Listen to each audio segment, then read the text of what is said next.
خدا پاک کی قسم ان کی روح ایسے پرواز کر گئی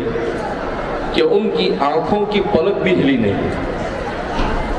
اور ان کے بدن پر کسی قسم کے کوئی آثار موت نظر نہیں آئے۔ ذرہ برابر میں والد صاحب کے سر پر ہاتھ رکھ کر ان فی خلق السماوات والارض والا رکوع پڑھ رہا تھا، مجھے بھی محسوس نہیں ہوا کہ آپ کی جان کب نکل گئی۔ تو میں نے فوراً جیسے ہی مجھے محسوس ہوا کہ ابھی عظیم، اس صدی کا عظیم انسان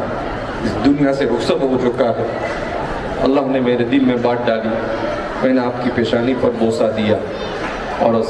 حضرت ابوبکر کی سنت کو زندہ کیا، طبت حیا وطبت میتا۔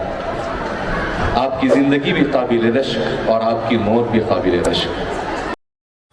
معزز ناظرین، جیسا کہ آپ نے اس ویڈیو کو سماعت فرمایا، ویڈیو کے اندر حضرت مولانا غلام محمد وستانوی رحمۃ اللہ علیہ کے فرزند حضرت مولانا حذیفہ وستانوی دامت برکاتہم العالیہ اپنے مرحوم ابا جان کے آخری لمحات کو بتا رہے تھے، اور انہوں نے ویڈیو کے اندر بتایا کہ جس وقت ابا جان مرحوم کی وفات کا وقت قریب تھا، اس وقت وہاں پہ جو موجود حضرات تھے وہ لوگ قرآن وغیرہ پڑھ رہے تھے، اور میں بھی ابا جان مرحوم کے بالکل پاس میں بیٹھا ہوا تھا۔ تو جس وقت حضرت ابا جان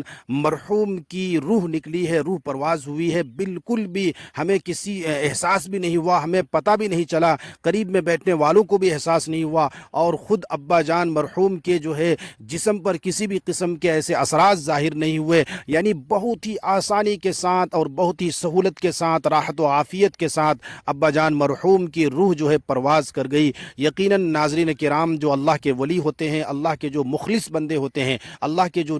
دوست ہوتے ہیں، جو نیک لوگ ہوتے ہیں، ان کی روح بڑی آسانی کے ساتھ جو ہے پرواز ہو جاتی ہے، ان کی روح بہت ہی سہولت کے ساتھ نکل جاتی ہے، اور جو اللہ کے دوست ہوتے ہیں، اللہ کے نیک لوگ، اللہ کے مخلص بندے ہوتے ہیں، ان کی زندگیاں بھی قابل رشک ہوتی ہیں اور ان کی موت بھی قابل رشک ہوتی ہیں۔ ایسے مخلص بندے جب دنیا سے کوچ کرتے ہیں اور دنیا سے وفات کر کے جب ان کی روح آسمانوں پہ پرواز کرتی ہے، تو اس وقت آسمان کے فرشتے بھی ایسے نیک بندوں کی روحوں کا اور ان کا جو ہے استقبال کر رہے ہوتے ہیں اور ان کو سلامی بھیجا کرتے ہیں، اور آسمان کے فرشتے ایسے نیک اور مخلص بندوں کی اور ایسے اللہ کے ولیوں کی جو ہے موت پر ناز کرتے ہیں، فخر کرتے ہیں اور رشک بھی کرتے ہیں۔ یقیناً حضرت غلام محمد وستانوی رحمۃ اللہ علیہ کی جو زندگی تھی، انہوں نے اپنی زندگی کو خدمت قرآن کے لیے اور اشاعت دین کے لیے انہوں نے وقف کر رکھا تھا، اور یقیناً ان کا جزا تو ملنا ہی تھا، ابھی تو اس کی ابتدا تھی، اس کا آغاز تھا۔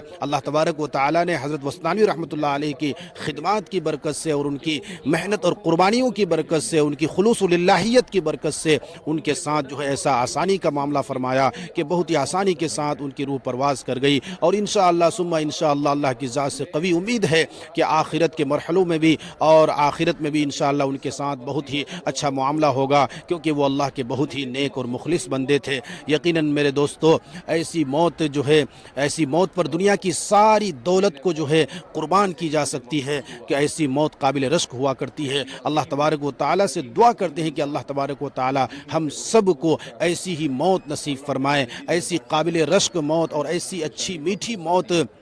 اور ایسی آسان موت کے لیے، اچھی موت کے لیے زندگی بھی اچھی گزارنی پڑتی ہے۔ جس کی زندگی جتنی نیک گزرتی ہے، اچھی گزرتی ہے، ان کی موت بھی اتنی ہی اچھی ہوتی ہے۔